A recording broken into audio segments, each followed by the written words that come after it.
Bienvenidos al podcast de estudialabiblia.co.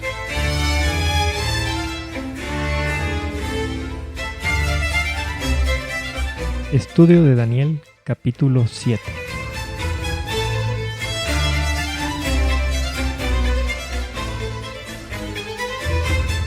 El tema principal del capítulo 7 es la segunda línea profética, la restauración del rey. En el capítulo 2 estudiamos la primera línea profética, que era la restauración del reino. Y hemos estudiado que esta era una base. Tenemos un esquema cronológico de los reinos de este mundo hasta la restauración del reino eterno del reino de Dios. En este capítulo vamos a estudiar la siguiente restauración, que es la restauración del rey. En el capítulo 2, los reinos humanos estaban representados por una estatua, una imagen, y con distintos metales que iban decayendo en valor de la cabeza a los pies. Teníamos la cabeza de oro, los pechos y brazos de plata, o reino inferior, luego un tercer reino de bronce, luego un cuarto reino de hierro, luego un reino dividido, que serán los 10 dedos en los pies con los 10 dedos de hierro y barro cocido, y finalmente el reino de Dios, representado por la roca. En Daniel 2, 37 al 38, identificamos al primer reino, al reino de oro, la cabeza, como Babilonia.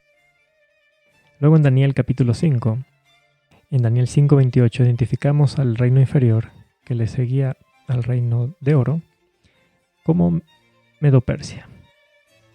Pues bien, ahora tenemos la segunda línea profética, que no nos va a revelar otros reinos, pero nos va a dar más detalles acerca de esta base. Va a construir sobre esta base que ya tenemos. En el primer versículo leemos que en el primer año de Belsasar, rey de Babilonia, como hemos venido estudiando en este libro, muchas veces el primer versículo es la clave para descifrar el tema que se va a tratar en el capítulo. Y desde el primer versículo de este capítulo se utiliza la palabra rey y se nos da la pista de que este capítulo va a tratar sobre un rey. Otra cuestión importante para tomar en cuenta la historia de este capítulo es que cronológicamente el capítulo 7 le antecede al capítulo 5 y al capítulo 6. Es decir, cronológicamente este capítulo debería ser el 5. Pero más adelante vamos a ver por qué es que Dios organizó el libro de Daniel con este orden. Otro libro que no está en orden cronológico, por ejemplo, es el libro del Apocalipsis. Y es interesante porque el libro de Apocalipsis en el Nuevo Testamento es un complemento a este libro de Daniel. Vamos al versículo 2. Daniel tiene una visión en este capítulo. Daniel va a escribir y posteriormente va a relatar esta visión a sus compañeros hebreos. Es por eso que dice Daniel dijo, es decir, Daniel contó la visión. En este capítulo solo va a haber una visión. Daniel dice, miraba yo en visión de noche. 4 vientos combatían en el gran mar. Pues bien, la Biblia nos tiene que explicar el significado de vientos y el significado de mar. En Jeremías 51, de los versículos 1 al 2, leemos: Yo levanto sobre Babilonia y sobre sus moradores que se levantan contra mí un viento destruidor, y enviaré a Babilonia aventadores que la avienten y vaciarán su tierra. Es decir, viento está relacionado con guerra. Luego en el Nuevo Testamento, en Santiago 4.1, leemos: ¿De dónde vienen las guerras y de dónde vienen los pleitos entre vosotros? ¿No surgen de vuestras mismas pasiones que combaten en vuestros miembros? Es decir, guerra está relacionado con pleitos y pasiones, porque cuando la pasión domina al hombre, el hombre puede matar. Luego en Apocalipsis 7:1 leemos 4 ángeles sobre 4 ángulos de la tierra que detenían los 4 vientos de la tierra para que no soplase viento alguno sobre la tierra. En este versículo, viento está relacionado con los 4 ángulos de la tierra, los 4 puntos cardinales, norte, sur, este, oeste. Y estos ángeles están deteniendo los vientos para que no haya guerra en el mundo. En Mateo 24:31 leemos que juntarán a sus escogidos de los 4 vientos. Lo mismo que en Apocalipsis 7:1, se refiere a 4 puntos cardinales del planeta Tierra. Entonces, viento significa pasión, guerra, y está relacionado con los 4 puntos cardinales de la Tierra. En relación a Apocalipsis 7:1, donde dice para que no soplase viento alguno, vamos a leer en el libro El conflicto de los siglos, la página 672, párrafo 0, o en otras versiones en la página 600, el primer párrafo. Cuando Él, Cristo, abandone el santuario, las tinieblas envolverán a los habitantes de la tierra. Durante ese tiempo terrible, los justos deben vivir sin intercesor a la vista del Santo Dios. Nada refrena ya a los malos, y Satanás domina por completo a los impenitentes empedernidos. La paciencia de Dios ha concluido. El mundo ha rechazado su misericordia, despreciado su amor y pisoteado su ley. Los impíos han dejado concluir su tiempo de gracia. El Espíritu de Dios, al que se opusieron obstinadamente, acabó por apartarse de ellos. Desamparados ya de la gracia divina, están a merced de Satanás, el cual sumirá entonces a los habitantes de la tierra en una gran tribulación final. Como los ángeles de Dios dejen ya de contener los vientos violentos de las pasiones humanas, todos los elementos de contención se desencadenarán. El mundo entero será envuelto en una ruina más espantosa que la que cayó antiguamente sobre Jerusalén. Entonces, Ellen G. White relaciona también al viento con las pasiones humanas. Entonces, ¿qué simboliza el mar que Daniel ve en la visión? Pues en Apocalipsis 17:15 leemos: las aguas que has visto, donde se sienta la ramera, son pueblos y muchedumbres y naciones y lenguas. Es decir, mar significa pueblos, naciones. En el libro Conflicto de los siglos, en la página 493, el párrafo 0, y en otras versiones en la 435, el primer párrafo, leemos que en Apocalipsis 17, un ángel explicó que las aguas representan pueblos, naciones y lenguas. Los vientos simbolizan luchas. Los 4 vientos del cielo que combatían en la gran mar representan los terribles dramas de conquista y revolución por los cuales los reinos alcanzaron el poder. Vamos al tercer versículo del capítulo 7. Daniel ve 4 bestias que suben en orden sucesivo del mar. ¿Qué significan las bestias? En Marcos 4, del 30 al 31 leemos: ¿a qué haremos semejante el reino de Dios? ¿O con qué parábola le compararemos? Es como el grano de mostaza, que cuando se siembra en la tierra es la más pequeña de todas las simientes que hay en la tierra, mas después de sembrado sube y se hace la mayor de todas las legumbres, y echa grandes ramas de tal manera que las aves del cielo puedan morar bajo su sombra. Vamos a leer un comentario sobre este versículo en el libro Palabras de Vida del Gran Maestro, en la página 54, el párrafo 2. El germen que se halla en la semilla crece en virtud del desarrollo del principio de vida que Dios ha implantado en él. Su desarrollo no depende del poder humano. Tal ocurre con el reino de Cristo. Es una nueva creación. Sus principios de desarrollo son opuestos a los que rigen los reinos de este mundo.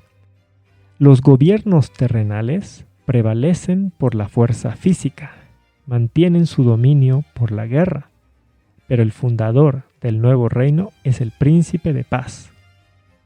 El Espíritu Santo representa a los reinos del mundo bajo el símbolo de bestias fieras de rapiña, pero Cristo es el Cordero de Dios que quita el pecado del mundo. Juan 1:29. En su plan de gobierno no hay empleo de fuerza bruta para forzar la conciencia. Los judíos esperaban que el reino de Dios se estableciese en la misma forma que los reinos del mundo. Para promover la justicia, ellos recurrieron a las medidas externas, trazaron métodos y planes, pero Cristo implanta un principio, inculcando la verdad y la justicia, contrarresta el error y el pecado. Entonces las bestias, como vamos a seguir analizando más adelante, simbolizan a los reinos de este mundo, que se establecen por medio de fuerza bruta. Vamos a los versículos 4 al 8. Estas bestias no suben del mar al mismo tiempo, sino que suben siguiendo un orden cronológico. Pues leemos la primera bestia, he aquí otra segunda, después de esto he aquí otra, y he aquí la cuarta. Hay un orden cronológico, lo que nos va indicando que los reinos se suceden en orden cronológico. En el versículo 4 tenemos la primera bestia, y leemos que la primera era como un león y tenía alas de águila. Yo estaba mirando hasta que sus alas fueron arrancadas y fue levantada del suelo. Luego se quedó erguida sobre los pies a manera de hombre y le fue dado un corazón de hombre. La descripción nos dice que la primera bestia, que era un león, tenía alas que le fueron arrancadas. Y a esta bestia, una vez levantada del suelo, le es dado un corazón de hombre. Esta descripción concuerda con la conversión del rey Nabucodonosor en el capítulo 4. Pues en la sentencia de Dios al rey Nabucodonosor, recordemos que le fue dicho, sea cambiado su corazón de hombre, séale dado un corazón de animal. Eso en Daniel 4:16 se refiere a la pérdida de la razón y de la gloria de Nabucodonosor. De igual manera, la descripción de Daniel 4:14, derribad el árbol y cortad sus ramas, concuerda con la descripción de las alas arrancadas o cortadas de este león. En la explicación de Daniel 4:22, Daniel relaciona estos símbolos con Nabucodonosor y Babilonia, pues le dijo, eres tú mismo, oh rey, tu grandeza ha crecido, tu dominio hasta los confines de la tierra. Es decir, se identifica a Nabucodonosor y su reino con el árbol, y se identifica a las ramas cortadas y el corazón de hombre a corazón de bestia con la pérdida de la razón y la gloria, pues está escrito, echado de entre los hombres y junto con los animales del campo. En otras palabras, las alas cortadas de Daniel 7:4, al igual que al tronco y las ramas cortadas del árbol, simboliza que el rey perdió la razón y la gloria por un tiempo, pero después fue levantado del suelo y le fue dado un corazón de hombre, como está escrito, Daniel 7:4, lo cual se cumplió después de 7 tiempos de Daniel 4:36, donde está escrito, me fue devuelta la razón y mi dignidad y mi esplendor volvieron a mí para gloria de mi reino.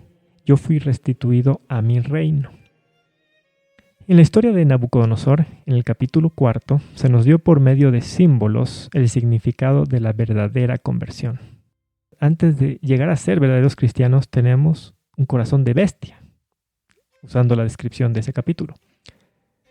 Por eso, como Cristo dijo, debemos nacer de nuevo, en Juan 3:7. En la verdadera conversión, Dios debe cambiar nuestro corazón de bestia por un corazón de hombre. Dios nos debe dar un nuevo corazón que tenga capacidad para amar. Pues Él dijo en Juan 5:42, yo os conozco que no tenéis amor de Dios en vosotros.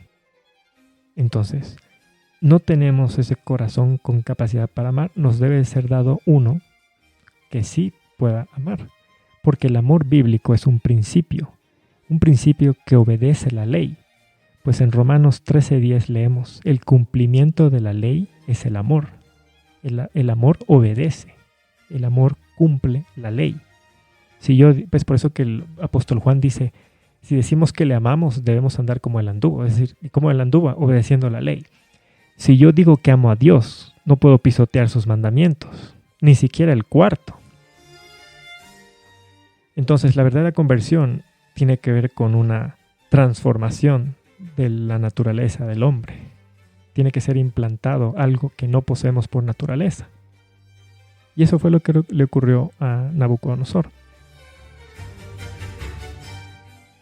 Volviendo al análisis de la primera bestia, Daniel 7:4, las alas arrancadas equivale a Daniel 4:14, las ramas cortadas.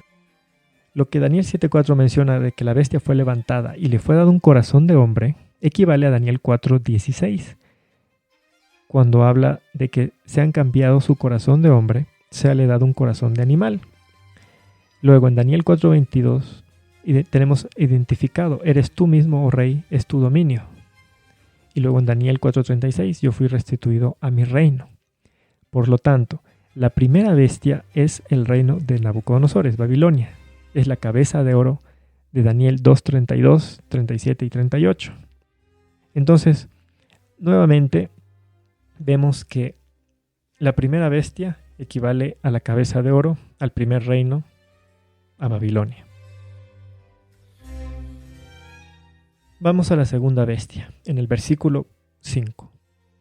Y he aquí otra bestia, semejante a un oso, se levantó a su lado.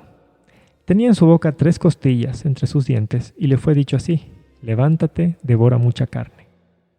Ya en Daniel 5:28 identificamos al reino de Medo-Persia como el siguiente reino después de Babilonia. Por lo tanto, la segunda bestia es el reino de los medos y persas. Es los pechos y brazos de plata de Daniel 2:32. Luego viene una tercera bestia. En el versículo 6, después de esto yo miraba, y he aquí otra bestia como un leopardo, que tenía en sus espaldas 4 alas de ave. Esta bestia también tenía 4 cabezas, y le fue dado dominio. Por lo tanto, Daniel 7:6, le fue dado dominio, equivale a Daniel 2:39, dominará. Por lo tanto, la tercera bestia es el tercer reino o reino inferior de Daniel 2:39. Es los muslos de bronce de Daniel 2:32. Vamos a la cuarta bestia, en el versículo 7. Después de esto, miraba las visiones de la noche, y aquí una cuarta bestia terrible y espantosa, fuerte en gran manera. Esta tenía grandes dientes de hierro, devoraba y desmenuzaba y pisoteaba las obras con sus pies. Era muy diferente de todas las bestias que habían aparecido antes de ella. Entonces, Daniel 7:7, donde dice que tenía dientes grandes de hierro, equivale a piernas de hierro de Daniel 2:40. Es decir, la cuarta bestia es el cuarto reino, fuerte como el hierro, de Daniel 2:40.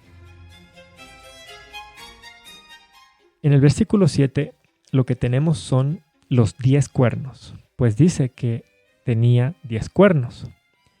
Se describe a la cuarta bestia teniendo 10 cuernos. Esta descripción corresponde a la descripción de los pies de la estatua del capítulo 2, que tenía 10 dedos, en parte de hierro y en parte de barro cocido, es decir, el reino dividido. Por tanto, Daniel 7:7, los 10 cuernos, equivale a los 10 dedos de los pies, en parte hierro, en parte barro cocido, de Daniel 2:42.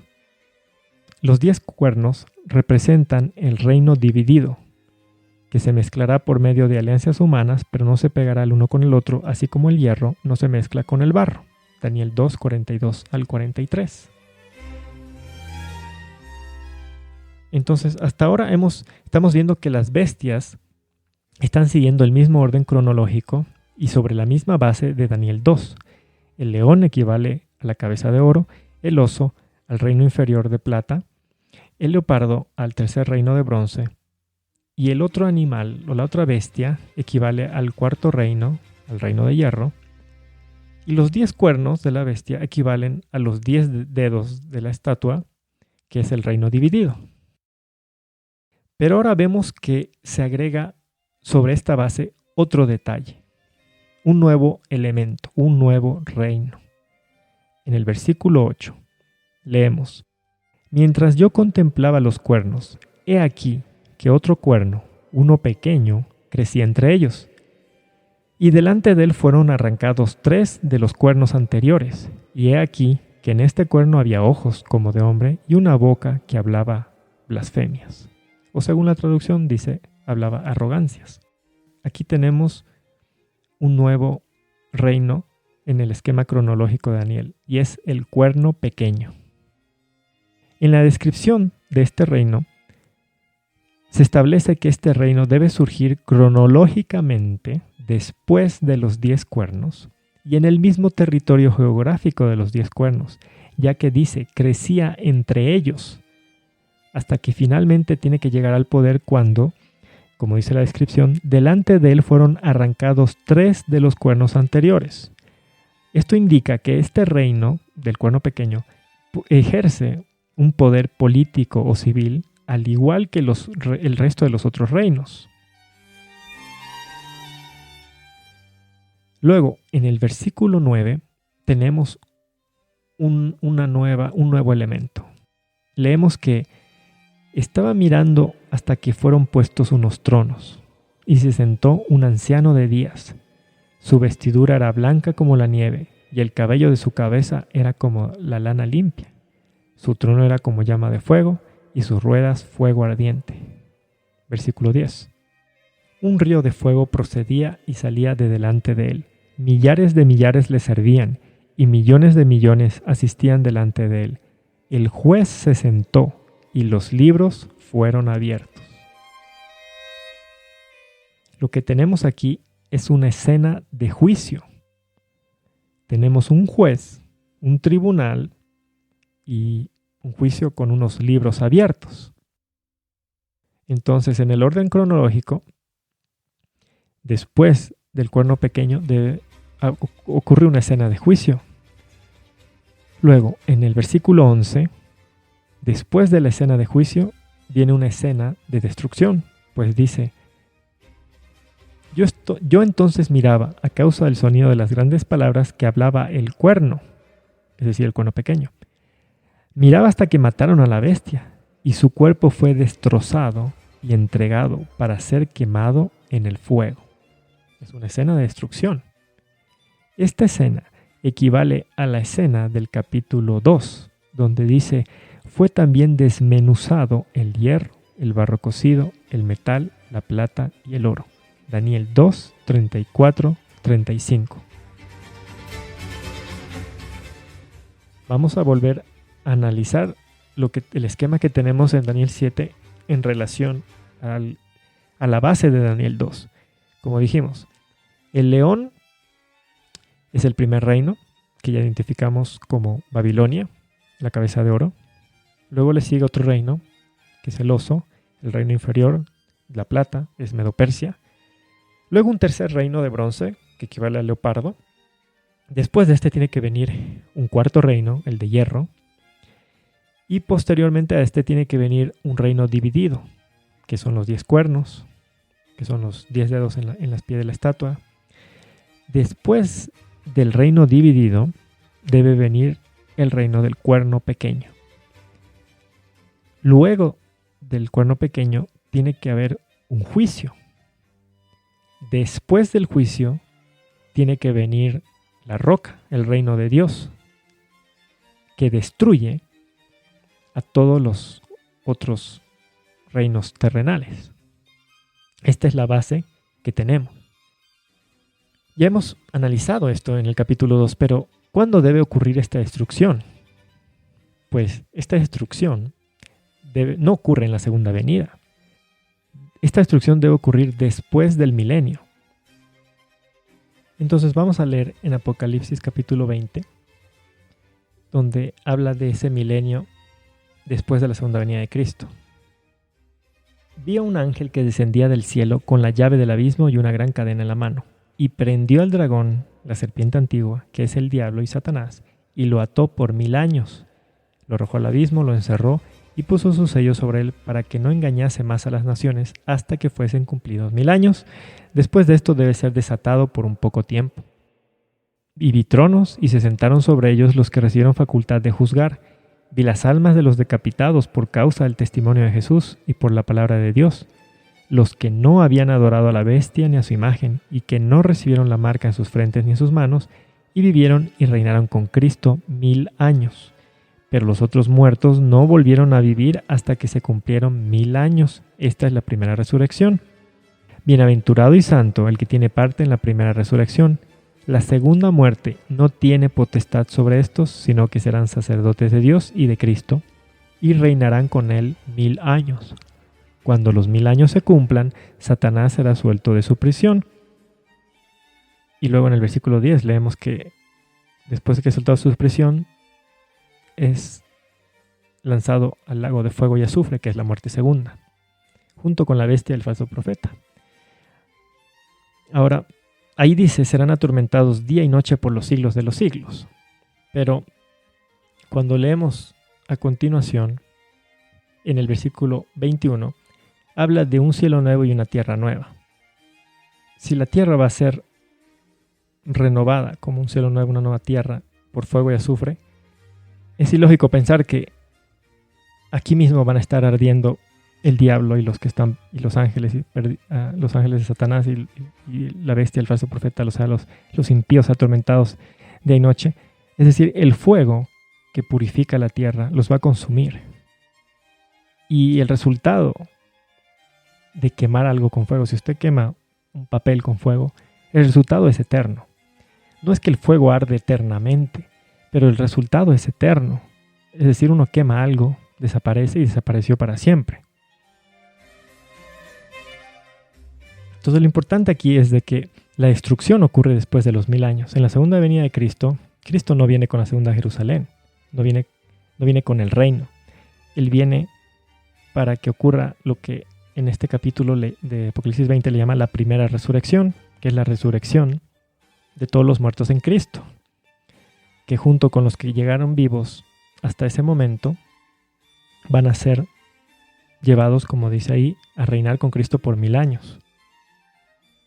Para que ya puedan ser definidos como santos, como salvos, es porque ya hubo un juicio. Es por eso que en el esquema tenemos el juicio primero y luego la destrucción.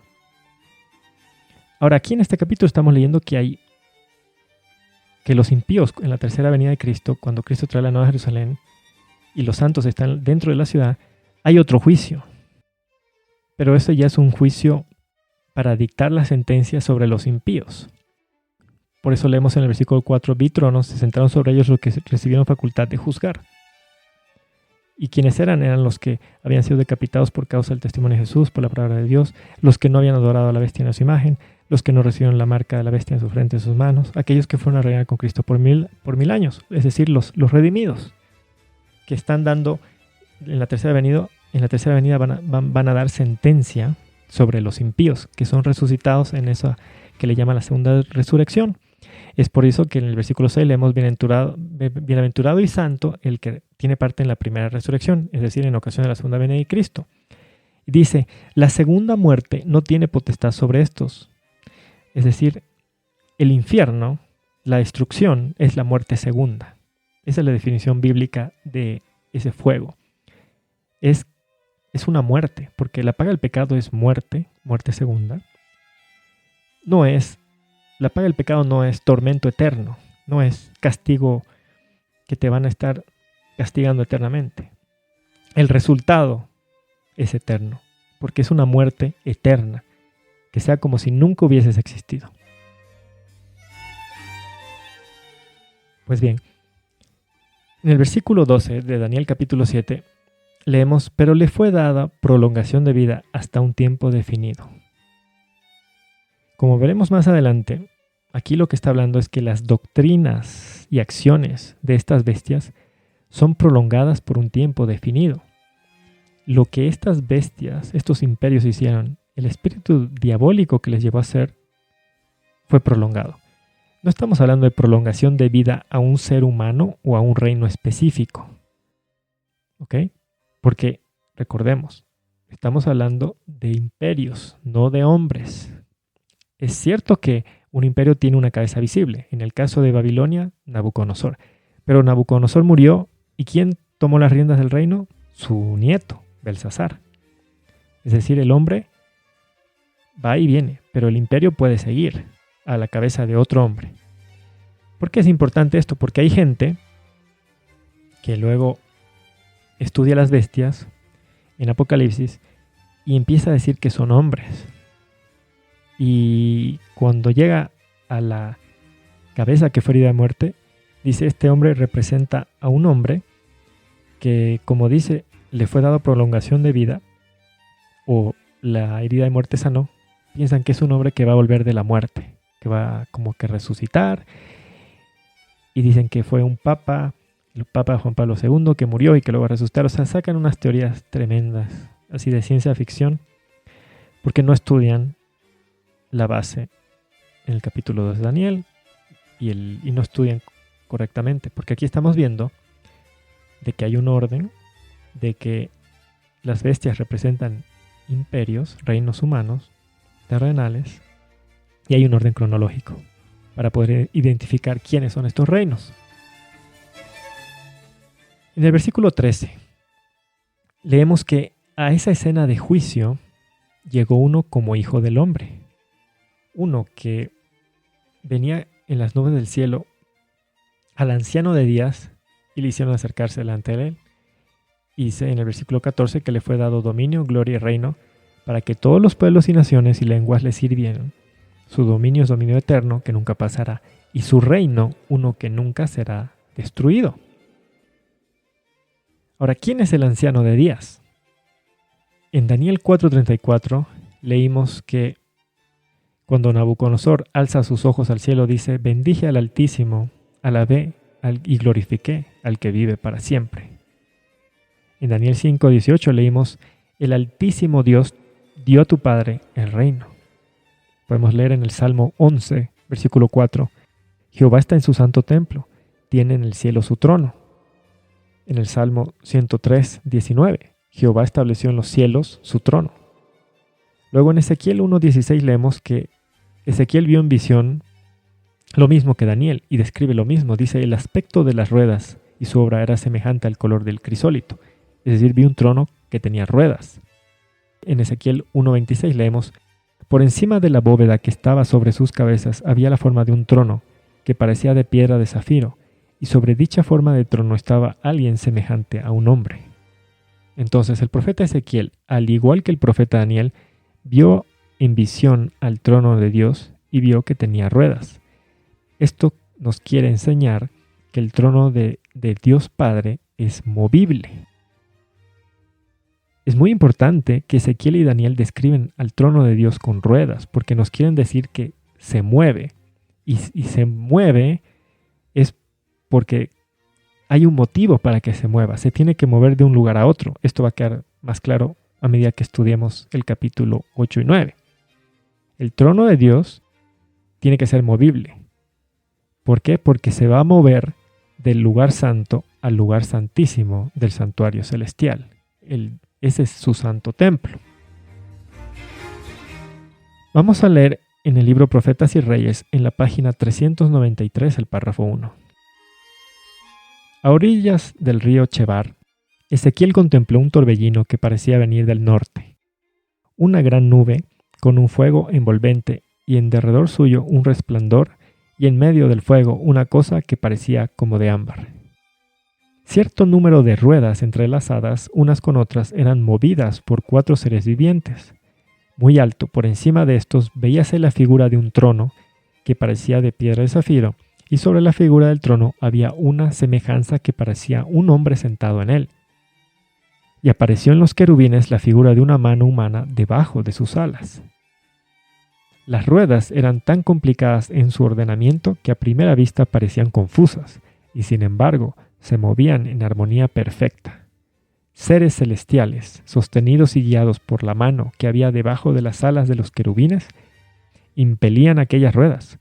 Sobre ellos, en el trono de zafiro, estaba el Eterno, y en derredor del trono había un arco iris, emblema de la misericordia divina. Por lo tanto, el anciano de días es Dios Padre, el Altísimo que se sienta en el trono, y que se nos indica que tiene un trono con ruedas. un trono que tiene que ser movible y que, de acuerdo a la visión de Ezequiel, lo identifica al norte. Esto es importante porque cuando estudiemos el santuario vamos a ver que tenía elementos que se encontraban uno al norte, otro al sur, otro al este, el otro al oeste. Entonces estamos estudiando que el trono de Dios se encuentra al lado norte. Entonces el anciano de días es Dios Padre. ¿Quiénes son los millones de millones que vio Daniel?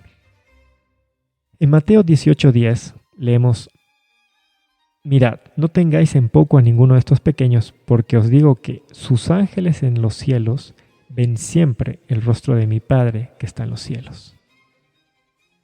Luego, en el libro El conflicto de los siglos, en la página 533, el párrafo 2, y en otras versiones en la página 471, el párrafo 2, dice: Así se presentó la visión del profeta al día grande y solemne en que los caracteres y vidas de los hombres habrán de ser revisados ante el juez de toda la tierra, y en que a todos los hombres se les dará conforme a sus obras. El anciano de días es Dios el Padre. El salmista dice: Antes que naciesen los montes y formases la tierra y el mundo, y desde el siglo y hasta el siglo, tú eres Dios. Salmos 92. Es Él, autor de todo ser y toda ley, quien debe presidir en el juicio. Y millares de millones de santos ángeles, como ministros y testigos, están presentes en este gran tribunal.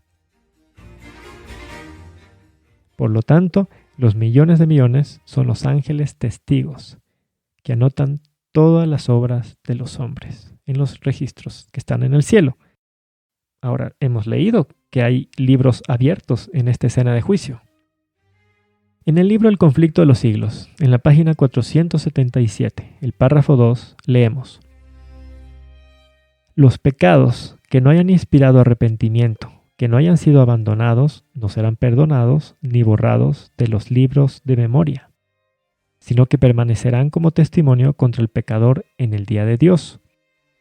¿Puede el pecador haber cometido sus malas acciones a la luz del día o en la oscuridad de la noche? Eran conocidas y manifiestas para aquel a quien tenemos que dar cuenta. Hubo siempre ángeles de Dios que fueron testigos de cada pecado y lo registraron en los libros infalibles. El pecado puede ser ocultado, negado, encubierto para un padre, una madre, una esposa, para los hijos y los amigos. Nadie, fuera de los mismos culpables, tendrá tal vez la más mínima sospecha del mal. No deja por eso de quedar al descubierto ante los seres celestiales. La oscuridad de la noche más sombría, el misterio de todas las artes engañosas, no alcanza a velar un solo pensamiento para el conocimiento del Eterno. Dios lleva un registro exacto de todo acto injusto e ilícito. No se deja engañar por una apariencia de piedad. No se equivoca en su apreciación del carácter. Los hombres pueden ser engañados por entes de corazón corrompido, pero Dios penetra todos los disfraces y lee la vida interior.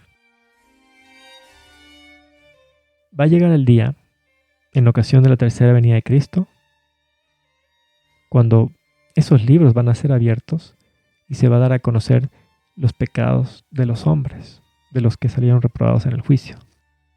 Porque se va a saber por qué tales hombres van a experimentar la muerte segunda. Es por eso que los santos van a dar un juicio, una sentencia, y van a dictar sentencia en juicio justo, porque se va a saber todo.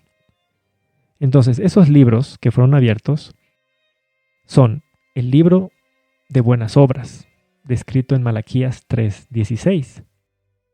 También hay un libro de malas obras, descrito en Isaías 65, de los versículos 6 al 7. Y también hay un libro de la vida, del que leemos en Apocalipsis 3:5 y también Filipenses 4:3. Entonces, en el día de nuestro juicio, se van a abrir nuestros libros de buenas y malas obras que fueron anotados por los ángeles testigos durante toda nuestra vida.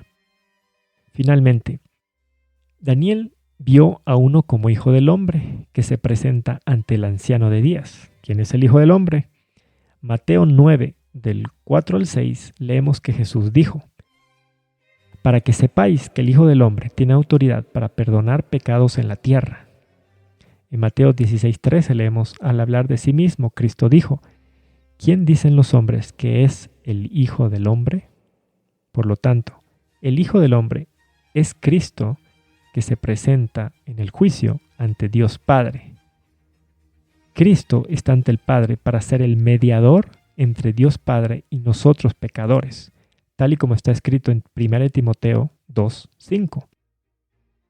Porque hay un solo Dios y un solo mediador entre Dios y los hombres, Jesucristo, hombre. Y también en Hebreos 9:15, donde dice de Cristo que es mediador del nuevo pacto. En Hebreos 8:1 leemos, en resumen, lo que venimos diciendo es esto, tenemos tal sumo sacerdote que se sentó a la diestra del trono de la majestad en los cielos, ministro del lugar santísimo y del verdadero tabernáculo que levantó el Señor y no el hombre. Ese verdadero tabernáculo, santuario o templo es el santuario celestial, donde está el trono de Dios y donde está Cristo en calidad de sumo sacerdote, en calidad de mediador ante Dios Padre y ante la ley. Entonces, para aquellas personas que creen en la doctrina de la Trinidad, de que el Padre, el Hijo y el Espíritu Santo son un solo Dios. Pero aquí vemos en el libro de Daniel que hay una distinción. El Padre no es el mismo que el Hijo. Dios Padre está cumpliendo una función de juez en esta escena de juicio. Y posteriormente, Cristo se le acerca y cumple una función de mediador entre nosotros pecadores y el Padre que es el juez. Hay una distinción. Y asimismo, si estudiamos sobre el Espíritu Santo, vamos a ver que hay una distinción, que no es Cristo mismo y no es el Padre mismo. Hay tres personas en la divinidad. No es lo mismo que decir Trinidad. La doctrina de Trinidad en el Catecismo dice que el Hijo es engendrado del Padre y que el Espíritu Santo procede del Padre. Entonces, para la doctrina de la Trinidad, el Padre es el Dios que aparece en el Antiguo Testamento. Luego, a partir de Lucas 1:35, es el Hijo. Y después de que Cristo se va al cielo, es el Espíritu Santo, pero es el mismo. Hay este concepto de que tres son uno. Pero aquí estamos leyendo que no hay 3 igual a 1. Aquí hay, al menos estamos contando 2. Hay un Dios Padre y hay Dios el Hijo. ¿Qué más tenemos que rescatar? Vamos a leer acerca de esta obra mediadora de Cristo en el libro Conflicto de los Siglos, en la página 410, el párrafo 3. En el templo celestial, la morada de Dios, su trono está asentado en juicio y en justicia. En el lugar santísimo está su ley, la gran regla de justicia por la cual es probada toda la humanidad. El arca que contiene las tablas de la ley está cubierta con el propiciatorio, ante el cual Cristo ofrece su sangre a favor del pecador. Así se representa la unión de la justicia y de la misericordia en el plan de la redención humana. Las tablas del pacto son los 10 mandamientos, es la ley moral. Es diferente, no es la Torá, no es la ley que dice de la circuncisión, que tienes que apedrar al que rompe la ley, no es la ley que dice que hay fiestas y sábados ceremoniales. Estamos hablando de la ley moral, la ley que define qué es pecado. Es esa ley que nos condena como pecadores, es esa ley que demanda la sangre del pecador, y es por eso que Cristo presenta su sangre derramada en la cruz para el perdón de nuestros pecados ante esa ley. Porque si no hay ley, ¿cómo puede haber pecador? Si a una persona, un policía le detiene en la calle porque se pasó un semáforo en rojo, ¿qué autoridad tiene para ponerle una infracción? Hay una ley detrás de eso. Hay una ley que dice que si te pasa un semáforo en rojo, es una infracción. Si no hay ley, no hay autoridad. No puedes parar a nadie y decirle, ¿qué le vas a decir? Si no hay una ley que ha quebrantado. Siempre hay una ley para que pueda haber un infractor, para que pueda haber una condena. Entonces, esa ley es la ley moral. Son las tablas del pacto. Son los 10 mandamientos. En el Conflicto de los Siglos, en la página 411, en el párrafo 1, leemos: La obra mediadora de Cristo a favor del hombre se representa en esta hermosa profecía de Zacarías, relativa a aquel cuyo nombre es el vástago. El profeta dice: sí, edificará el templo de Jehová y llevará sobre sí la gloria, y se sentará y reinará sobre su trono, siendo sacerdote sobre su trono, y el consejo de la paz estará entre los dos. Zacarías 6, 12 y 13. Sí, edificará el templo de Jehová por su sacrificio y su mediación. Cristo es el fundamento y el edificador de la iglesia de Dios. El apóstol Pablo lo señala como la piedra principal del ángulo, en la cual todo el edificio, bien trabado consigo mismo, va creciendo para ser un templo santo en el Señor, en quien dice: vosotros también sois edificados juntamente para ser morada de Dios en virtud del Espíritu. Efesios 2, 20 al 22. Vamos a leer que el reino de gloria es dado a Cristo cuando termina su obra mediadora en el santuario celestial. En el conflicto de los siglos, en la página 468, el párrafo 4, y en otras versiones 472, el párrafo 1, leemos: y se sentará y reinará sobre su trono, siendo sacerdote sobre su trono, no todavía sobre el trono de su gloria. El reino de la gloria no le ha sido dado aún. Solo cuando su obra mediadora haya terminado, le dará el Señor Dios el trono de David su padre, un reino del que no habrá fin. Lucas 1, 32, 33. Como sacerdote, Cristo está sentado ahora con el Padre en su trono. Apocalipsis 3, 21.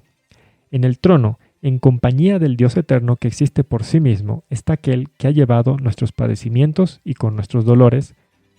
Isaías 53, 4. Quien fue tentado en todo punto, así como nosotros, mas sin pecado. Hebreos 4:15, para que pudiese también socorrer a los que son tentados. Hebreos 2:18. Si alguno pecare, abogado tenemos para con el Padre, a saber Jesucristo el justo. Primera de Juan 2:1. Acerca de la venida de Cristo a juicio, podemos leer en el conflicto de los siglos, en la página 533, el párrafo 3. La venida de Cristo, descrita aquí, no es su segunda venida a la tierra. Es decir, la venida de Cristo a juicio es diferente, ocurre antes. Dice: Él viene hacia el anciano de días en el cielo para recibir el dominio y la gloria y un reino que le será dado a la conclusión de su obra de mediador. Es esta venida, y no es su segundo advenimiento a la tierra, la que la profecía predijo que se había de realizar al fin de los 2300 días. Esto es algo que vamos a estudiar en Daniel capítulo 9. Acompañado por ángeles celestiales, nuestro gran sumo sacerdote entra al lugar santísimo y allí, en la presencia de Dios, da principio a los últimos actos de su ministerio en beneficio del hombre, a saber, cumplir la obra de juicio y hacer expiación por todos aquellos que resulten tener derecho a ella.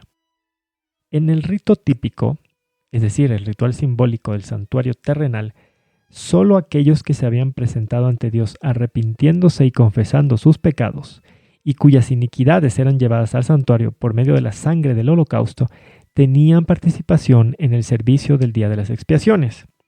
Así, en el gran día de la expiación final y del juicio, los únicos casos que son considerados son de quienes hayan profesado ser hijos de Dios.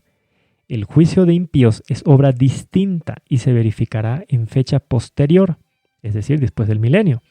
Es tiempo de que el juicio comience por la casa de Dios, y si primero comienza por nosotros, ¿qué será el fin de aquellos que no obedecen el Evangelio? Primera de Pedro 4, 17. Entonces lo que vamos a rescatar es de que tenemos una escena de juicio que se ha agregado al esquema de Daniel sobre el capítulo 2, en este capítulo 7. Un juicio que debe anteceder a su segunda venida. Un juicio que debe empezar por la casa de Dios, porque eso dice el apóstol Pedro. Y tomando en cuenta el ritual simbólico que vamos a estudiar antes de entrar al capítulo 9, en el ritual simbólico, si queremos estudiar sobre el perdón diario, tenemos Levítico capítulo 4. Levítico 4 es todos los rituales que tenían que ver con el perdón diario.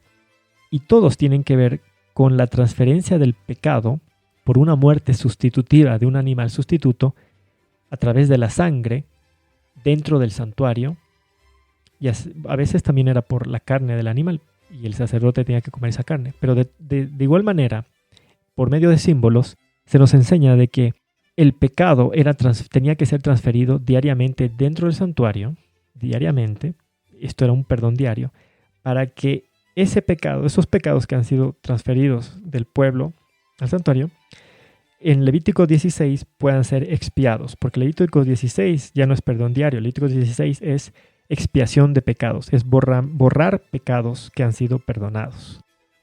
Levítico 16 es la purificación del santuario.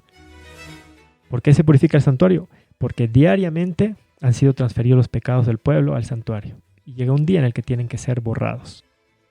¿Cuáles van a ser borrados? Los que han sido transferidos al santuario. Entonces, si yo no tengo esto, yo no soy consciente de esto, si mi pecado yo no pido perdón diariamente para que sea transferido al santuario celestial por medio de la sangre de Cristo, en el juicio no va a ser tomado en cuenta mi caso. O sea, ¿cómo va a ser borrado mi pecado si yo nunca he pedido que sea transferido al santuario? Porque el israelita tenía que llevar un cordero, tenía que sacrificarlo y tenía que confiar en que el sacerdote, cuando ingrese con la sangre del animal, la asperjaba sobre el velo detrás del cual estaba el arca que contenía los 10 mandamientos. Yo tenía que ser consciente de eso. Es decir, no era que yo llevaba mi cordero, lo sacrificaba y luego me iba a mi casa y ya estoy perdonado, justificado y el Espíritu Santo para siempre. Ya, se acabó todo. No, señores, eso no enseña el ritual simbólico. Después de eso era solo una parte era del ritual. La sangre tenía que haber un sacerdote que lleve la sangre dentro del santuario, porque el israelita no podía entrar al santuario bajo pena de muerte. ¿Qué enseñaba eso al israelita? Que el israelita dependía del trabajo de un mediador. Ese sacerdote entraba con la sangre y transfería el pecado dentro del santuario. Y diariamente. Entonces todo eso tenemos que analizar y entender, para entender cómo es que somos justificados, perdonados y cómo recibimos el bautismo diario del Espíritu Santo. Lo que estamos sentando aquí sobre la base de Daniel 2 en Daniel 7, es que hay un juicio antes de la segunda venida de Cristo, un juicio que es diferente al juicio descrito en Apocalipsis después del milenio. Porque el juicio después del milenio es ya con los casos ya decididos. Ya están los impíos, están los santos en la ciudad y los impíos están fuera de la ciudad y hay una sentencia sobre los impíos. Es un juicio por obras. Es una obra distinta. Es después del milenio. Continuando con el estudio de Daniel 7. En el versículo 14, Cristo recibe el dominio después de la escena de juicio, porque dice: entonces le fue dado el dominio, la majestad y la realeza. Todos los pueblos, naciones y lenguas le servían, su dominio es dominio eterno, no se acabará, y su reino uno que no será destruido. Como ya hemos leído en el conflicto de los siglos, cuando Cristo concluye su obra de mediador, de sumo sacerdote en el santuario celestial, recién va a recibir el dominio del reino de gloria, el dominio del reino eterno, representado por la piedra en el capítulo 2.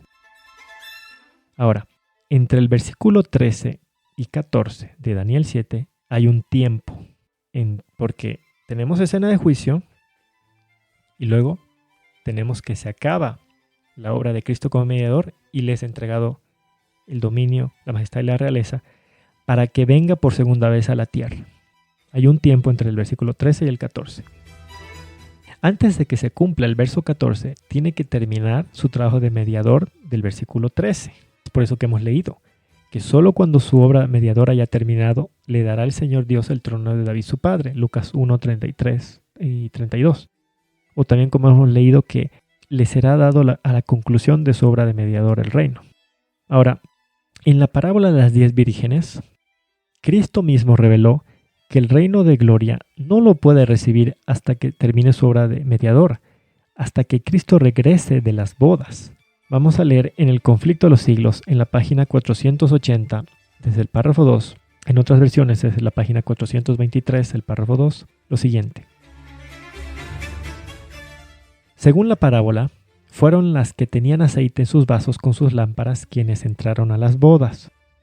Los que junto con el conocimiento de la verdad de las Escrituras tenían el Espíritu y la gracia de Dios, y que en la noche de su amarga prueba habían esperado con paciencia, escudriñando la Biblia en busca de más luz, fueron los que reconocieron la verdad referente al santuario en el cielo y al cambio de ministerio del Salvador y por fe le siguieron en su obra en el santuario celestial.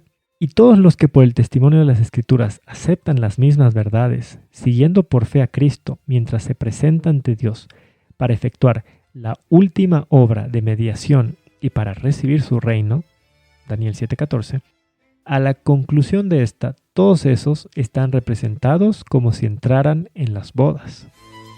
En Isaías 9, de los versículos 6 al 7, leemos acerca de Cristo como hombre. Porque un niño nos es nacido, un hijo nos es dado, y el dominio estará sobre su hombro. Se le llamará su nombre Admirable Consejero, Dios fuerte, Padre eterno, Príncipe de paz. Cristo, el Hijo de Dios, es llamado Príncipe. El reino se le debe dar a alguien que tenga la autoridad de recibir dominio y autoridad de gobernar. No se da un reino a cualquier persona o a alguien que es tan solo un profeta. El reino solo se le puede dar a un príncipe. Si Cristo recibe el reino de Dios Padre, es porque Cristo tiene la autoridad y la potestad, porque Cristo es el príncipe de paz, tal como leímos en Lucas 1, 31 al 33. ¿Qué se le dijo a María? He aquí concebirás en tu vientre y darás a luz a un hijo y llamarás su nombre Jesús. Este será grande y será llamado Hijo del Altísimo, y el Señor Dios le dará el trono de su padre David. Ahora David fue rey de Israel, y el hijo del rey es un príncipe. Y David tuvo un hijo que fue Salomón, pero Salomón vivió y murió, y actualmente no existe ese reino, ¿no es cierto?, en el Medio Oriente, ese reino que se pelean entre Israel y Palestina. Entonces no puede ser llamado un reino eterno, ¿no es verdad? Entonces Cristo como hombre, siendo descendiente de David, es un príncipe esperando ser coronado rey. Y Cristo va a traer la Nueva Jerusalén, la novia, cuando venga por tercera vez a la tierra después del milenio. Apocalipsis 21:2. Vamos a leer en el Conflicto de los Siglos, en la página 480 y en otras versiones en la 422, el párrafo 2. Salta pues a la vista que la esposa representa la ciudad santa y las vírgenes que van al encuentro del esposo representan a la iglesia. En el Apocalipsis, el pueblo de Dios lo constituyen los invitados a la cena de las bodas. Apocalipsis 19:9. Si son los invitados, no pueden representar también a la esposa. Cristo, según el profeta Daniel, recibirá del anciano de días en el cielo el dominio y la gloria y el reino. Recibirá a la Nueva Jerusalén, la capital de su reino, preparada como una novia engalanada para su esposo. Apocalipsis 21:2. Después de recibir el reino, vendrá en su gloria como Rey de reyes y Señor de señores, para redimir a los suyos que se sentarán con Abraham, Isaac y Jacob en su reino. Mateo 8:11, Lucas 22:30. Para participar de la cena de las bodas del Cordero. Entonces, cuando Cristo venga por segunda vez, no trae a la Nueva Jerusalén, porque la Nueva Jerusalén vendrá con Cristo a la tierra después del milenio. ¿Qué más sería bueno recalcar? En Mateo 22:11 se habla de un vestido de bodas. Este vestido de bodas es la obediencia perfecta de Cristo, que es aplicada a nuestra cuenta en el registro de memorias. Es en virtud de ese vestido, de esa justicia ajena, que somos aceptados o justificados. Ese vestido de bodas no está en esta tierra, no está dentro de nosotros. Y Dios dice que ese vestido de bodas debe colocarse en el cielo en mi registro, día tras día con el servicio diario. Estamos hablando de una justificación diaria en virtud de una obediencia perfecta, la obediencia perfecta de Cristo como hombre. Ahora, cuando dice que el Hijo de Dios, que Cristo vino hasta el anciano de días, ¿de dónde vino? ¿Dónde estaba? Esto vamos a estudiar en el capítulo 9. Vamos a estudiar que Cristo pasa de un lugar a otro, pasa del lugar santo al lugar santísimo del santuario celestial. Y antes de presentarse ante el anciano de días en el lugar santísimo, Cristo debía revestirse de vestiduras de sumo sacerdote. Pues antes de eso, Cristo solo está con vestiduras sacerdotales. Pero para entrar al lugar santísimo tiene que cambiar de vestiduras. Y vamos a ver que Daniel, en visión, va a ver a Cristo con vestiduras de sacerdote, no de sumo sacerdote. Y lo mismo con el apóstol Juan. Lo ve con vestiduras sacerdotales y hay otros que lo ven con vestiduras sumos sacerdotales. Es decir, no puede tener, si hay un cambio de vestidura en Cristo, es porque está trabajando en dos lugares distintos, tal como estaba representado y simbolizado en el ritual simbólico, porque solo los sacerdotes entraban al lugar santo y los sumos sacerdotes al lugar santísimo, y las vestimentas eran diferentes. Qué curioso que Cristo también es visto en visión con vestiduras diferentes, vestiduras de sacerdote y en otras partes vestiduras de sumo sacerdote, como que en un tiempo trabaja en un lugar y en otro tiempo en otro lugar. Ahora, ¿cuál es el esquema de Daniel 7? Siguiendo el orden cronológico del esquema que encontramos en Daniel 7, el juicio debe ocurrir después de la era del dominio del cuerno pequeño. Hay mucha gente que acusa a Ellen G. White, a los adventistas, de inventarse esto del juicio por el chasco de Guillermo Miller en 1844.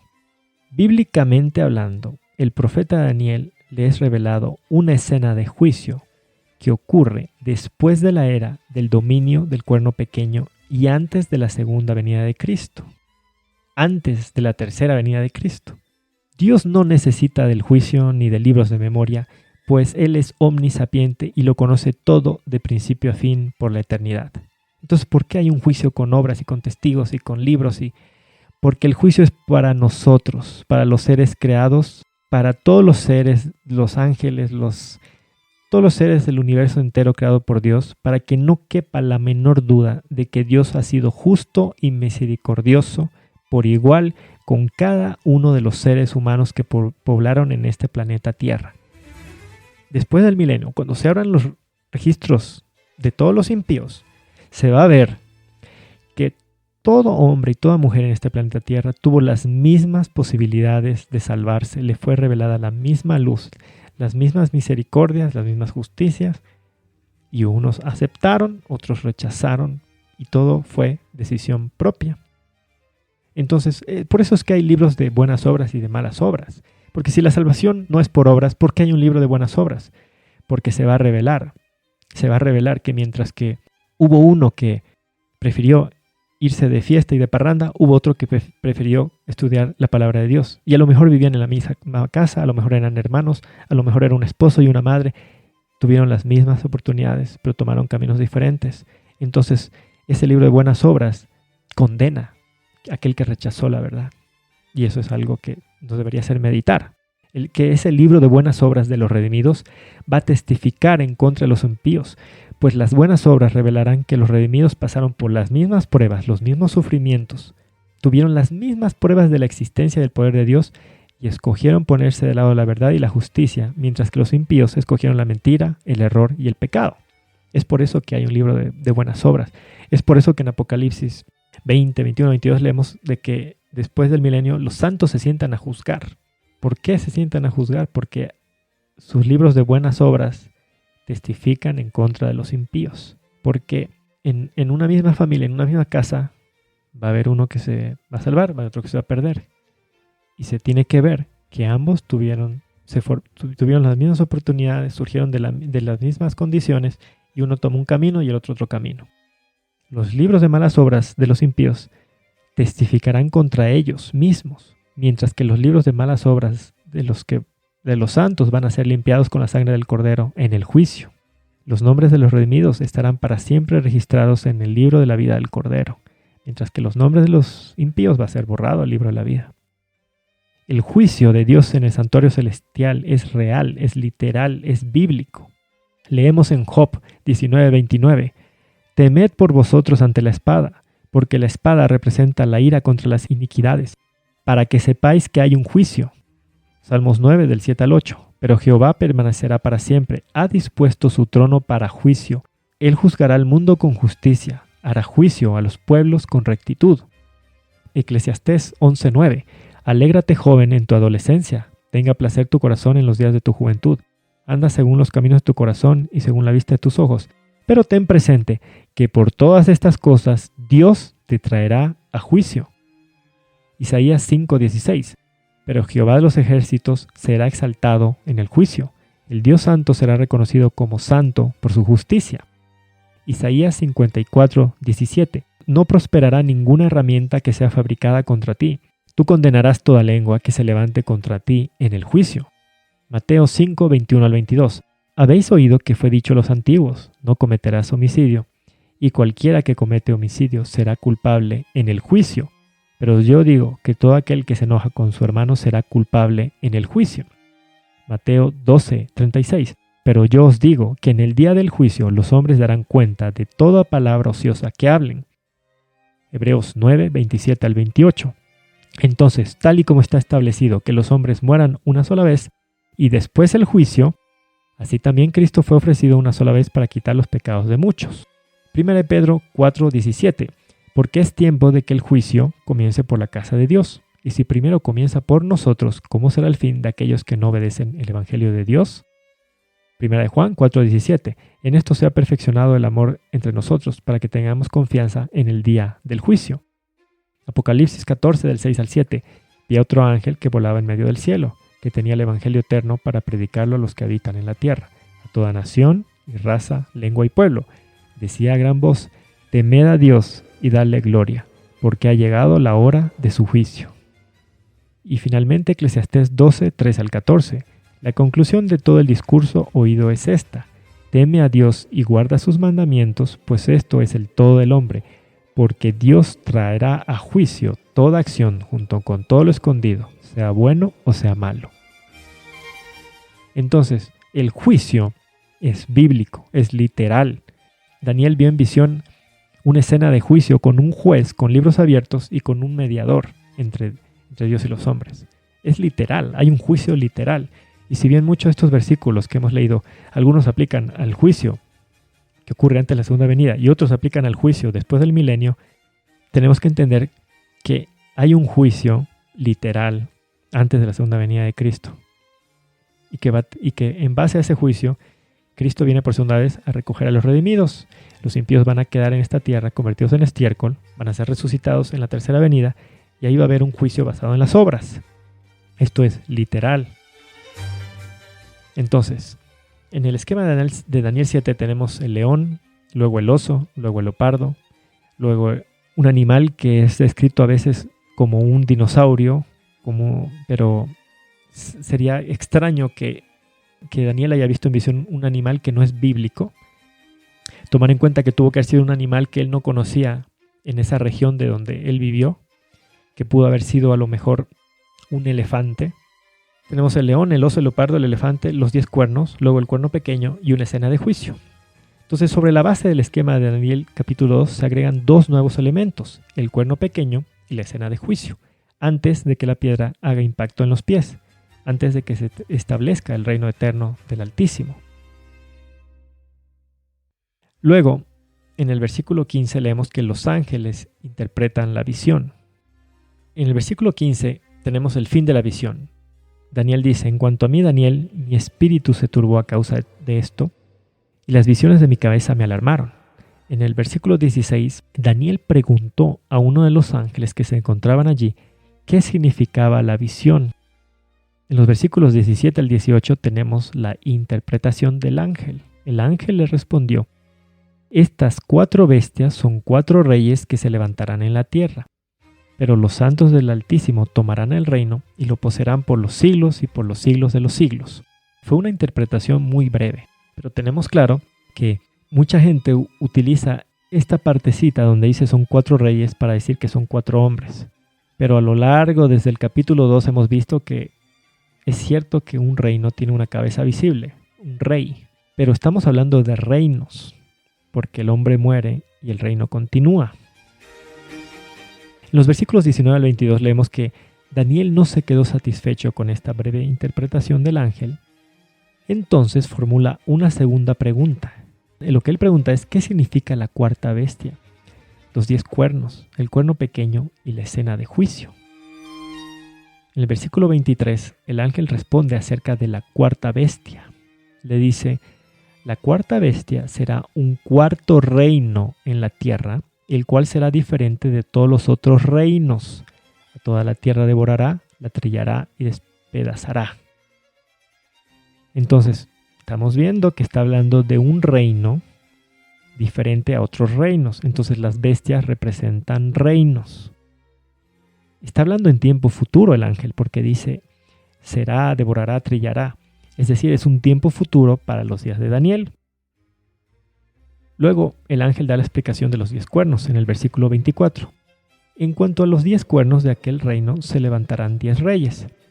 Y después de los 10 reinos dice, tras ellos se levantará otro, el cual será mayor que los primeros y derribará a 3 reyes. Estamos estudiando poderes políticos. Cuando surge el cuerno pequeño, derriba 3 reinos. Es decir, tiene un poder político y militar. Ahora, en el 25 tenemos la descripción del cuerno pequeño. El ángel dice, hablará palabras contra el Altísimo, y a los santos del Altísimo quebrantará, y pensará en cambiar los tiempos y la ley, y serán entregados en su mano hasta tiempo, tiempos y medio tiempo. El cuerno pequeño ejerce 2 poderes. Ejerce un poder político o poder civil y ejerce un poder religioso. Acerca de hablar palabras contra el Altísimo Dios dio a tu Padre el reino. Lo leímos en Daniel 5:18, Daniel 4:34. Entonces el cuerno pequeño se levanta contra Dios. Acerca de los santos del Altísimo, en 1 Pedro 2:9, hablando de los verdaderos creyentes, se los menciona como una nación santa. Es decir, los santos del Altísimo son los verdaderos cristianos que por fe siguen a Cristo. Esto incluye tanto a judíos como a gentiles que han aceptado a Cristo. Entonces el cuerno pequeño debe oprimir a los verdaderos cristianos.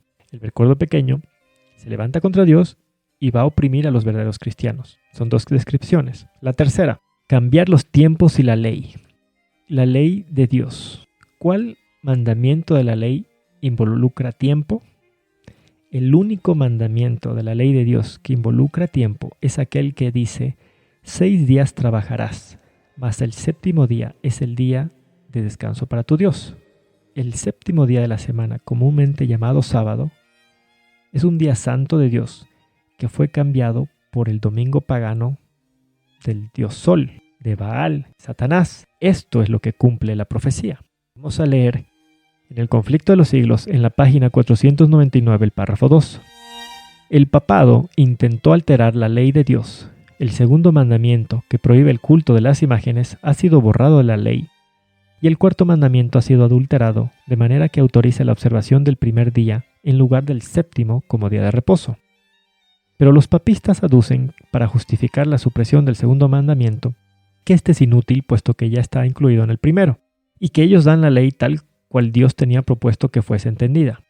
Este no puede ser el cambio predicho por el profeta. Se trata de un cambio intencional y deliberado, pues dice pensará mudar los tiempos y la ley. El cambio introducido en el cuarto mandamiento cumple exactamente la profecía. La única autoridad que se invoca para dicho cambio es la de la Iglesia. Aquí, el poder papal se ensalza abiertamente sobre Dios. Pues bien, hay una ley, la ley de Dios, que nos dice que debemos santificar el 7º día de la semana, comúnmente llamado sábado, como día santo. Debemos observarlo. No debemos trabajar ni hacer ningún trabajo secular en ese día. Si observamos ese día como día santo, estamos reconociendo la autoridad de aquel que decretó dicha ley. Y el que decretó dicha ley es el creador, el legislador de los cielos y la tierra. Si tú observas otro día de la semana, si observas el domingo, estás dando honor y gloria al poder que instituyó ese día como día de reposo. Y ese poder es el papado, el cuerno pequeño. Mientras que al guardar el sábado se da honor y gloria al que instituyó el sábado como santo día, al guardar el domingo estás dando gloria y honor y reconocimiento al hombre que se levantó en contra de Dios. Tiempo, tiempos y la mitad de un tiempo. Un día en la profecía simbólica representa un año, de acuerdo a Números 14:34 y Ezequiel 4:6. Ya en Daniel 4:18 vimos que un tiempo era equivalente a un año, es decir, 12 meses. Por lo tanto, un tiempo equivale a un año, equivale a 12 meses. 3 tiempos y medio deben equivaler a 3 años y medio, es decir, 42 meses, lo que equivale a 1260 días. Daniel 7:25 nos está dando el tiempo exacto de la duración del dominio del cuerno pequeño, para que nosotros de manera matemática podamos descifrar quién es el cuerno pequeño, para que no quede la menor duda. Posteriormente, en el versículo 26, volvemos a la escena de juicio, pues dice: el tribunal se sentará, y esto es después del dominio del cuerno pequeño. Cuando el juez se sienta, le quita su dominio al cuerno pequeño para que éste sea destruido, pues dice para ser exterminado y destruido por completo. Eso debe ocurrir después del milenio. En el versículo 27, finalmente, los santos del Altísimo reciben el dominio del reino eterno de Dios. Aquí es donde termina de hablar el ángel y termina la interpretación de la visión, pues dice: aquí fue el fin de sus palabras. Debemos mencionar que el ángel no identificó a ningún rey ni a ningún reino por nombre. Pues bien, ¿cuál es la conclusión de este capítulo? Desde un principio hemos dicho que el capítulo 7 trata sobre la restauración del rey. ¿Quién es ese verdadero rey que debe ser restaurado? No estamos hablando de un rey terrenal sentado en un trono en el Medio Oriente. No estamos hablando de un reino terrenal. No estamos hablando del rey Joacim que fue llevado cautivo a Babilonia. Desde el capítulo 2, Dios estaba tratando de revelar a Nabucodonosor, a Daniel y al mundo entero que a pesar de que este mundo iban a haber muchos reyes, muchos reinos, muchos pueblos, al final todo iba a ser destruido y solo iba a permanecer para siempre el reino eterno de Dios. En el capítulo 2 estudiamos la restauración del reino de Dios. En este capítulo hemos visto que uno, como hijo de hombre, aparece a presentarse delante del Padre, de Dios Padre, del Anciano de Días, para recibir el dominio, la gloria y el reino. Esta es la restauración del rey. Ese rey es Cristo. Ahora, ¿por qué el reino y el rey deben ser restaurados? Cuando Cristo vino a la tierra como hombre, los judíos que lo rechazaron lo hicieron porque ellos estaban esperando el establecimiento de un reino terrenal, una nación de Israel según la carne, establecida por métodos terrenales, por la guerra y por la fuerza. Ellos esperaban a un rey terrenal para un pueblo terrenal, literal. Pero Jesús hizo todo lo posible para que entendieran que el reino eterno de Dios no es un reino terrenal, no es de este mundo, como él dijo en Juan 18:36. Cuando Dios creó este mundo, este planeta Tierra, puso al hombre Adán como soberano y rey de este planeta, Génesis 2:15. Pero Adán desobedeció a Dios y perdió el reino de este planeta y pasó a ser esclavo de pecado, esclavo de Satanás, en Génesis 3:7 y Juan 8:31 al 36. Cristo nació como hombre, vino a la tierra como hombre, revistió su divinidad de humanidad para ser rey de este planeta Tierra. En Mateo 2, del 1 al 2, leemos que la pregunta fue hecha: ¿dónde está el rey de los judíos que ha nacido? En Juan 18:37, Pilato le dijo: ¿así que tú eres rey? ¿Y qué respondió Jesús? Tú dices que yo soy rey. Para esto he nacido y para esto he venido al mundo, para dar testimonio a la verdad. Todo aquel que es de la verdad oye mi voz. Jesús mismo dijo que él vino como hombre, nació como hombre para ser rey de este planeta Tierra. Cristo vino como hombre a restaurar lo que el primer Adán había perdido. Romanos 6:6. Sabemos que nuestro viejo hombre fue crucificado juntamente con él para que el cuerpo del pecado sea destruido, a fin de que ya no seamos esclavos del pecado. El rey que ha de ser restaurado al fin del tiempo es Cristo. Para terminar, vamos a leer Job capítulo 9, donde está escrito: ¿cómo se ha de justificar un hombre ante Dios? Si uno quisiera contender con él, no le podría responder una cosa entre mil.